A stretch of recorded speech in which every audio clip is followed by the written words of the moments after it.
घड़ी देख लीजिए और साइड में रख दीजिए, क्योंकि अगले आधे घंटे इक्विटी मार्केट का जो ज्ञान आपको मिलने वाला है, जो अनुभव आपके साथ शेयर होने वाला है, आपको पता ही नहीं चलेगा कि आधा घंटा कब निकल गया। जी हाँ, इक्विटी गुरुकुल जो बड़ा फेमस और पॉपुलर हो रहा है हमारे सभी इन्वेस्टर्स के बीच में, क्योंकि बहुत कुछ सीखने को मिल रहा है उन लोगों से जिन्होंने बाजार में कई साल कई दशक बिताए हैं और बहुत कुछ बाजार से सीखा भी है और कमाया भी है। तो उनकी सीख और उनकी कमाई हमारे काम कैसे आए, इसी के लिए हमने ये इक्विटी गुरुकुल शुरू किया। आज हमारे साथ एक बेहद खास मेहमान है। उनकी खासियत ये है, एक तो वो बोलते तो बहुत ही अच्छा है, लिखते भी बड़ा ज़बरदस्त है, और जो बोलते हैं और लिखते हैं वो आपको और मुझे बड़ी आसानी से दिल के अंदर तक उतर जाता है, दिमाग में समझ आ जाता है। जी हाँ, मेरे साथ बाजार के खास मेहमान और दिग्गज जुड़ रहे हैं, बसंत माहेश्वरी साहब, जो कि बसंत माहेश्वरी फंड मैनेजर्स के वो एडवाइज़र हैं, फंड मैनेजर हैं, और साथ ही द थॉटफुल इन्वेस्टर, इस टाइटल से उन्होंने एक किताब भी लिखी है। बसंत जी, बहुत बहुत स्वागत है आपका जी बिजनेस पर, इक्विटी गुरुकुल में। अब आपको बताना ये है, आपने बाजार से क्या कुछ सीखा है। कमाई की बात मैं नहीं पूछूंगा, सीखा क्या है वो बताइए। तो पहली सेंटेंस में मैं एक चीज़ जो समझना चाहता हूँ, सबसे बड़ी लर्निंग बाजार से अगर सबसे बड़ी लर्निंग ये है, वो है कि हिम्मत मत हारो। अच्छा। कितने बार लगा कि अब तो सब खत्म हो गया, लगता है ऐसा, लेकिन फिर ये वैसा है जो एक नाटवेस्ट ट्रॉफी में, आपको याद है, मोहम्मद कैफ और युवराज सिंह ने गेम टाल दिया था। क्या बात है। हाँ। तो मुझे लगता है बाजार हर 2 साल बाद आपको अपॉर्चुनिटी देता है कि आप युवराज सिंह जैसा काम कर सकते हो। वही जब आपके कोलकाता के दादा कैप्टन थे, उन्होंने उन्होंने शर्ट उतार कर हवा में घुमाई थी। बिल्कुल बिल्कुल। तो बिल्कुल।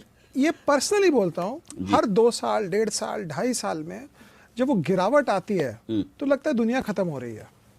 उस समय अपने आप से भी आप क्वेश्चन करते हैं, प्रश्न करते हैं कि ये करना क्या ठीक है। सब बेच दो, एफडी कर दो, आराम से बैठो, सुबह उठो, 4 बजे उठो, निकी देखो, रात को सो, डाव को सुला कर सोते हैं और सुबह निकी को हम लोग जगाते हैं। ठीक बात तो ये जिंदगी उस समय लगती है बड़ी कठिन है, लेकिन जिंदगी में कोई भी चीज फ्री में नहीं मिलता है। आप इतने पैशनेट जब बाजार के लिए हो जाते हैं तो आप फिर उसके साथ लग जाते हैं, इन द सेंस कि इसलिए नहीं कि आपका घाटा हो रहा है, नफा हो रहा है, बट आप छोड़ते नहीं है। तो 2 चीजें हैं, एक है हिम्मत नहीं हारनी और ये है, और दूसरा आपको बाजार से बहुत प्यार करना पड़ेगा।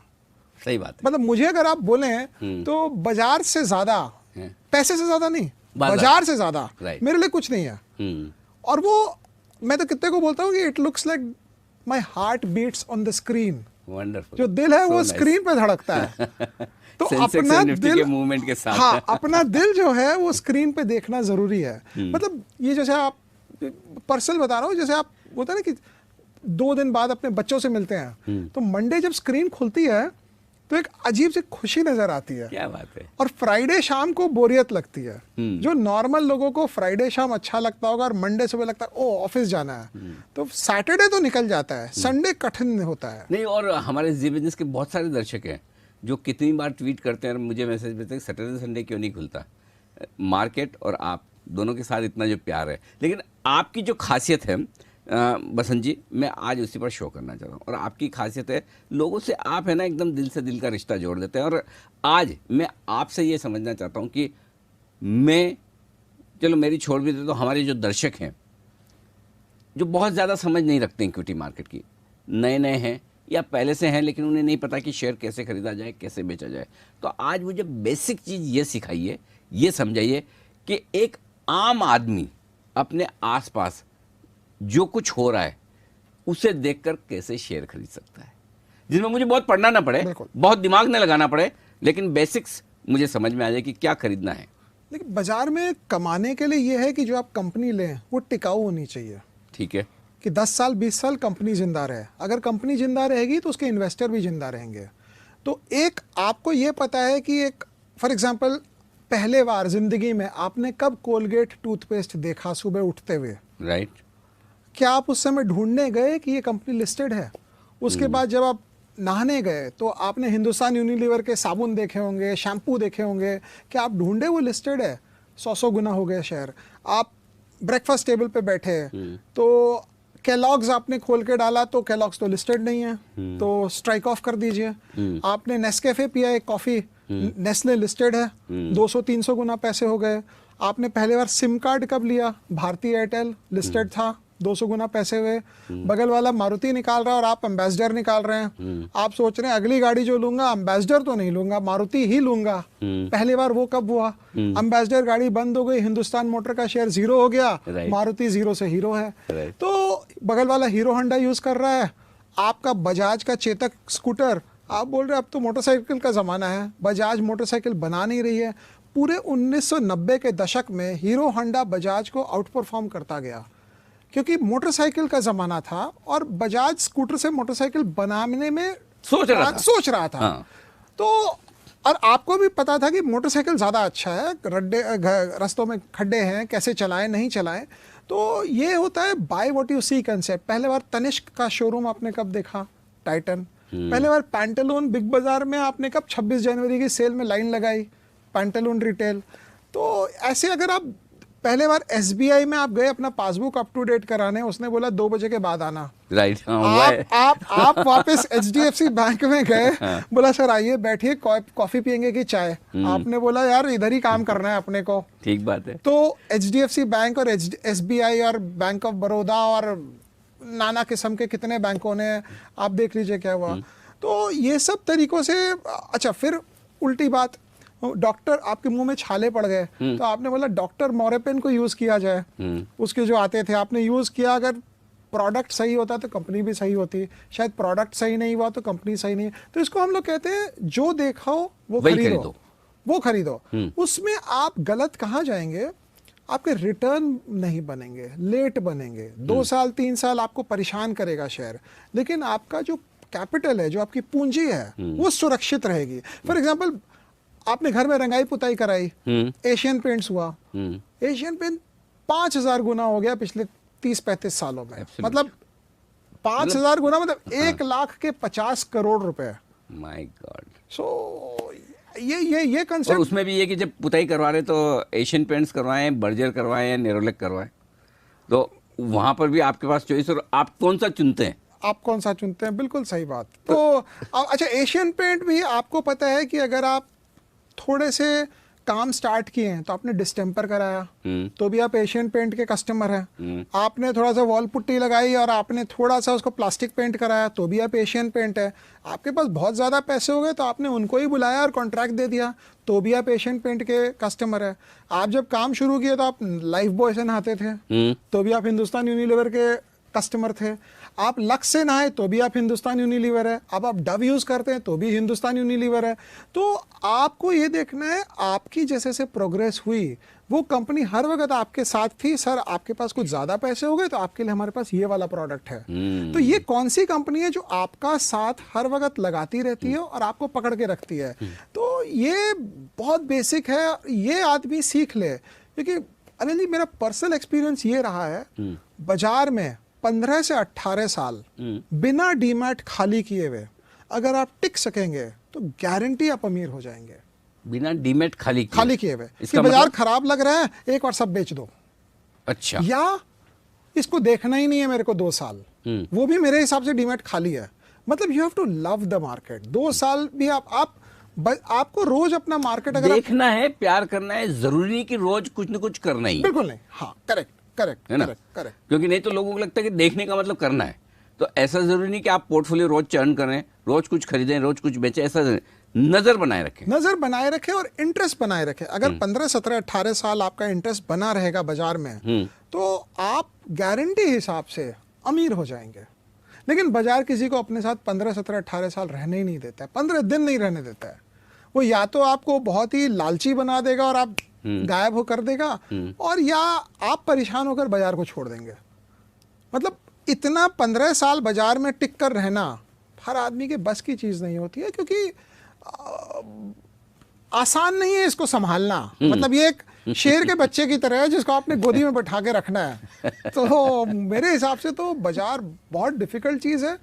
जब तेजी है तो फिर तेजी है, लेकिन आसान नहीं होता। लेकिन जो आदमी 15, 17, 18 साल निकाल देता है वो अमीर हो जाता है क्योंकि वो समझ लेता है कि ये बाजार से मेरे को इसी मेथड से पैसा तो बनेगा। जब हम कॉमन सेंस से शेयर खरीदने की बात कर रहे हैं कि भाई आपके आसपास जो दिख रहा है उसे ऑब्जर्व करिए और आपको लगता है कि ये बिजनेस 15-20 साल चलेगा, इसमें गलत जाने के चांस क्या है? कब मैं गलत हो सकता हूँ? क्योंकि हो सकता है जैसे स्कूटर से मोटरसाइकिल, चाय से कॉफ़ी, इस तरह से आदतें तो बदलती हैं, तो वो आदत कब बदल रही है और उस आदत बदलने के पहले उस कंपनी पर जो असर आए उससे पहले मुझे कैसे सावधान होना है?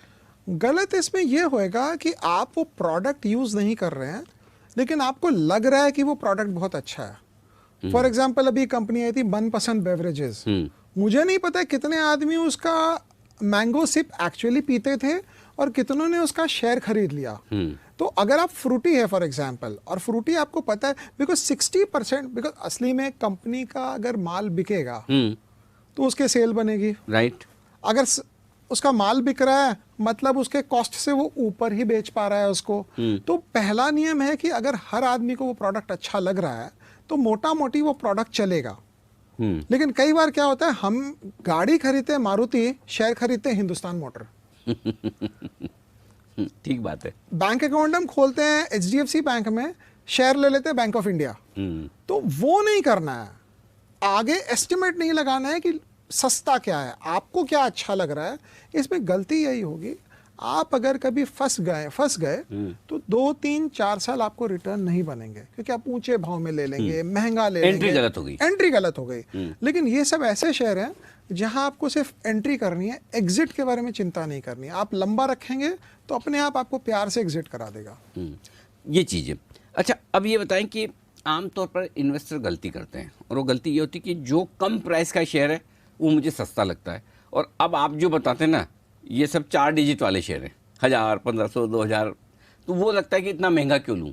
तो ये कम प्राइस वाला लेने का जो लालच है और महंगा वाला नहीं खरीदने का डर है, इसको कैसे काबू में लें? ठीक है अनिल जी, हापुस आम जो है ना वो केले के दाम नहीं मिलेंगे कभी। हापुस आम खाने के लिए हापुस आम के दाम देने पड़ते हैं। तो यही बात है कि घर में लाने के लिए हम स्ट्रॉबेरी लाएंगे लेकिन दाम तो उसको स्ट्रॉबेरी के देने पड़ेंगे आपको स्ट्रॉबेरी कभी भी आलू के दाम नहीं मिलते हैं। तो महंगा सस्ता, पहली बात यह है कि 4 डिजिट में जो शेयर मिल रहा है उसमें कुछ खासियत है। फॉर एग्जाम्पल आप ये समझिए, अगर आपको कोई तकलीफ हो गई है, आप डॉक्टर के पास गए, डॉक्टर एक तो होम्योपैथिक डॉक्टर के पास चले जाइए, 700-800 रुपये, 1000-2000 में आपको ठीक कर देगा। दूसरे आप कोई एलोपैथिक के पास जाएंगे, आपको कार्डियोलॉजिस्ट ECG बोलेगा, ये करा दो वो करा दो, 50,000 का स्कीम बना देगा। लेकिन फिर भी हम जाते हैं बेस्ट के पास ना। तो ये फाइनेंशियल डॉक्टर जो है, आपका फाइनेंशियल हेल्थ और आपका मेडिकल हेल्थ दोनों को बराबर हिसाब से देखना चाहिए। और इसमें जैसे हम लोग हिंदी में भी कहते हैं कि महंगा रोए एक बार, सस्ता रोए बार बार। राइट। तो ये ढंग से देखना चाहिए। हाँ, ये बात सही है, आप सस्ता शेयर लेंगे तो 25 का शेयर 50 फट से हो जाता है। एशियन पेंट जो है वो 1500 का 3000 नहीं होगा, लेकिन 3000 अगर हो गया तो वापस 1500 नहीं होगा।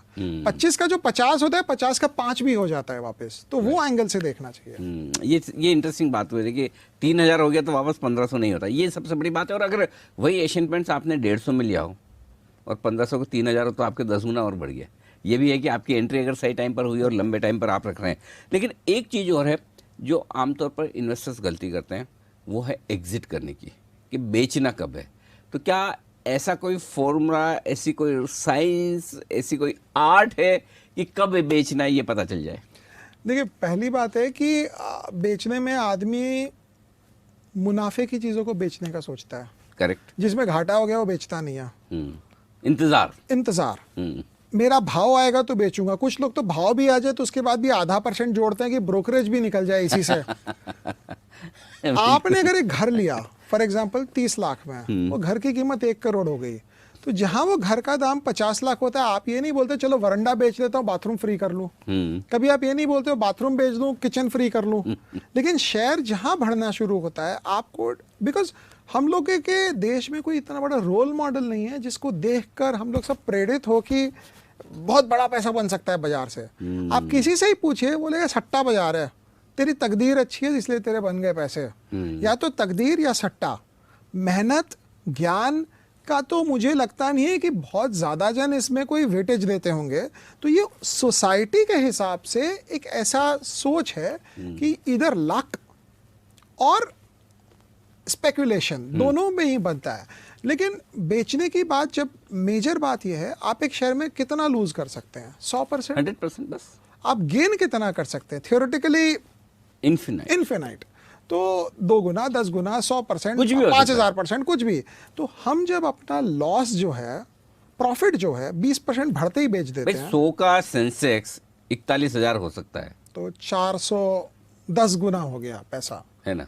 बिल्कुल। तो मतलब अब इससे ज्यादा, और स्टॉक्स तो कितने हुए होंगे? और स्टॉक ज्यादा हो गया। MRF भी 10 की फेस वैल्यू वाला ही होता था, 10 या 100 का भी हो, तभी 80-80, 90,000। तो ये बढ़ने की तो खैर लिमिट है ही नहीं। तो लेकिन जैसे आपने सही बोला MRF, तो आपने 10 में लिया, अगर आपने 20 में बेच दिया होता डबल हो गया, तो अभी तो 80,000 दाम हो गए उसके। तो पहला ये है कि जहां प्रॉफिट आ गया उसको छोड़ना नहीं। ओके, पहली बात, अगर कंपनी नहीं, मतलब प्रॉफिट बुक कर लेना है या नहीं? बेचना नहीं, ओके। बेचना नहीं। हाँ, ओके। जहां घाटा हुआ वहां 4 बार सोचिए कि घाटा क्यों हुआ। क्योंकि अगर घाटा हुआ है और आप उसको एवरेज कर रहे हैं या और खरीदे जा रहे हैं, या कुछ लोग, जैसे मैं भी शुरुआत के सालों में क्या करता था, जहां घाटा हो गया उसको देखना ही नहीं है, हटा दो इसको, उठा के बंद करके अंदर रख दो। वैसे काम नहीं होएगा। घाटा हो गया, प्रॉब्लम हो गई, उसको काट के फेंकिए।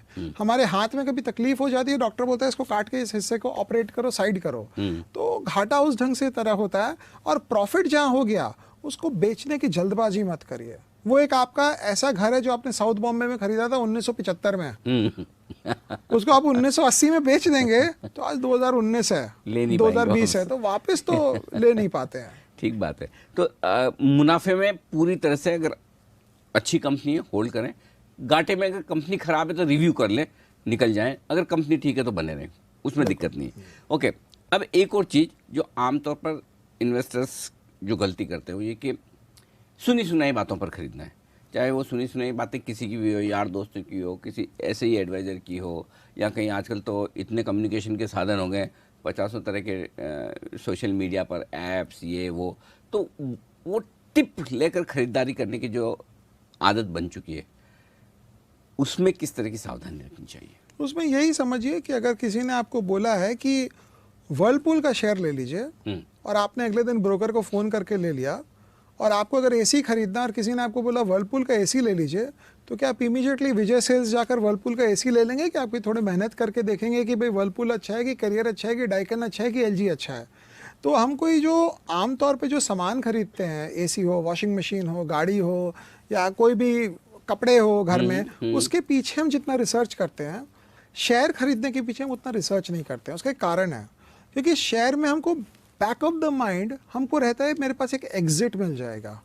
जो ये एसी वॉशिंग मशीन हम खरीदते हैं, हमको लगता है एक बार गड़बड़ ले लिया तो 5 साल इसके साथ ही जूझते रहना है। तो ये जो एग्जिट जो हमारे दिमाग में क्रिएशन है, वो हमको नॉर्मल तौर पर, जिसको अंग्रेजी में हम कहते हैं कंप्लेसेंट बना देता है थोड़ा। तो ये सोचते हुए मुझे लगता है कि ऐसा सोचना चाहिए कि अगर ये प्रोडक्ट वो कंपनी वाला हम रेकमेंड किसी कोई करता, तो क्या हम खट से जाके खरीद लेते? हम नहीं खरीदते। तो शेयर भी शायद नहीं खरीदना चाहिए उतने जल्दी से। लेकिन आमतौर पर जो कॉमन इन्वेस्टर्स हैं, उनके पास समझ कम है रिसर्च करने की, या फिर टाइम कम है, या फिर दोनों ही कम है। अच्छा, और इनके साथ पैसे भी कम है। इतने कम पैसे में इतनी रिसर्च और इतनी मेहनत क्यों करें, जब पैसे इतने से ही लगाने? इसका क्या सॉल्यूशन है? देखिए, समझ कम उस चीज़ की होगी जिसका आप काम नहीं करते हैं।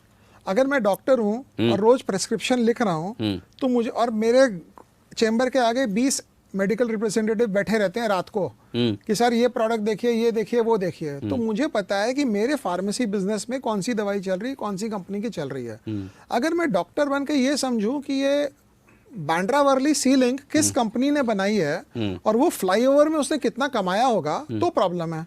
अगर इंजीनियर ये समझ रहा है कि कौन सी दवाई चलेगी, तो प्रॉब्लम है। हर आदमी एक काम जो कर रहा है उसको अपने काम के अराउंड ही देखना चाहिए। फॉर एग्जांपल, आप मीडिया इंडस्ट्री में हैं, आपको पता है ये 4 मीडिया हाउसेज है, 5 मीडिया हाउसेज है, किसकी TRP कितनी है, किसके लोग कितना प्रोग्राम देखते हैं, किस एंकर के चले जाने से कौन सा चैनल चलना कम हो जाएगा और किस एंकर के आ जाने से कौन सा चैनल ज्यादा चलेगा। तो मीडिया का रिसर्च अगर करना होगा आपको तो आपसे ज्यादा तो कोई जानेगा ही नहीं। लेकिन अगर आप सोचेंगे कि मैं थोड़ा एविएशन में देख लूं कि स्पाइस जेट ज्यादा चलेगी कि इंडिगो, तो प्रॉब्लम है। अगर पायलट सोच ले कि मैं देख लूं कि अनिल जी के आने के बाद जी बिजनेस ज्यादा चलेगा कि नहीं चलेगा, तो प्रॉब्लम है। तो अपना सर्कल ऑफ कॉम्पिटेंस जिसको कहते हैं वो देखें कि आप क्या पढ़े लिखे हैं, क्या आप काम कर रहे हैं। और अगर आप अपने समझ वाली चीज़ करेंगे ना तो समय ऐसा लगता है। अगर आप किसी और के क्षेत्र में जाकर समझने की चेष्टा करेंगे कि ये जो कैमरामैन है ये कैसे कौन सा कैमरा यूज़ कर रहे हैं, निकॉन यूज़ कर रहे हैं कि कैनन यूज़ कर रहे हैं, तो आपको बहुत मेहनत पड़ेगा। लेकिन अगर अपना ही सोचेंगे तो बहुत कम मेहनत पड़ेगा। ये तो बड़ा आसान लग रहा है। अब आपसे सुन के मुझे ऐसा लग रहा है कि शेयर चुनना इतना मुश्किल काम नहीं है। शायद थोड़ा सा कॉमन सेंस, थोड़ा सा ऑब्जर्वेशन पावर, ये ठीक होना चाहिए, राइट? बिल्कुल। लेकिन इसमें एक और प्रॉब्लम क्या आएगी, ये जब पड़ोस की शादी में हम जाते हैं ना तो प्लेट भर लेते हैं पूरा, नान, मलाई कोफ्ता, मटर पनीर, थोड़ा सा पुलाव, थोड़ा सा थाई खाउसुई, दही बड़ा, कचौड़ी, समोसे, उसके पहले सूप भी पीना है। ये नहीं करना है। बेसिक स्टेपल डाइट आपको दूसरों की शादी में भी नहीं, दूसरों की शादी में इसलिए नहीं क्योंकि अगर आप शेयर खरीद रहे हैं और आपको हर सेक्टर चाहिए, हर स्टॉक चाहिए, तो लास्ट में प्लेट में आपको पता है वो किसी ने यहाँ से धक्का मारा और नहीं भी मारा तो आपके हाथ भी जब हिलता है ना तो दही बड़ा आके नान के साथ भरत मिलाप कर लेता है और फिर आपको पता ही नहीं चलता क्या बन गया है। क्या खा रहे हैं। तो आप अलग सेक्टर इतने सारे अगर इकट्ठा कर लेंगे तो आपको खुद भी एक्सपर्टीज नहीं होगी।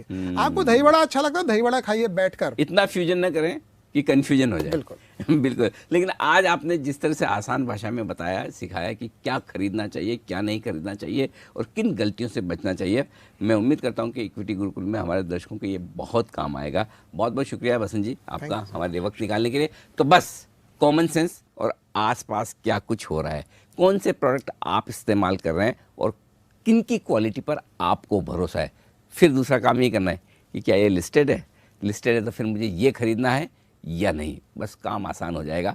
तो इसी तरह से इक्विटी गुरुकुल में हम और ख़ास मेहमानों से आपकी कराएंगे मुलाकात, उनके ज्ञान और अनुभव से आपको होगा फ़ायदा।